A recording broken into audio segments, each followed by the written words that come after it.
In this video, I'm going to show you how to use the web utility Citrix Director to monitor your CVAD environment to help you detect problems and assist users. To access the director, you log on to the server that is supporting the utility, log in with an account, and then review the various consoles and panes that you have available to you. We have the dashboard. The dashboard is going to give you an at-a-glance for how your system is currently functioning, including any errors that you may see inside of your environment. These include user connection failures, failed multi-session OS machines, single session machines.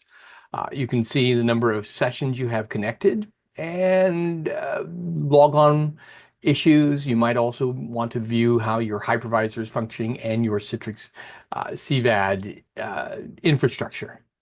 We've got a trends tab that allows you to view trends over a period of time, 24 hours to 2 days, or back to a year if you need to. We can use filters to filter for specific information. We can define alerts and applications. We can even search for a specific user.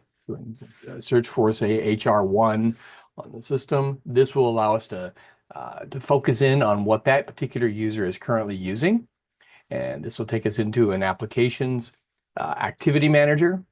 We can also view what's called the details pane that gives us a little bit more information on the session that the user has created into the CVAD environment.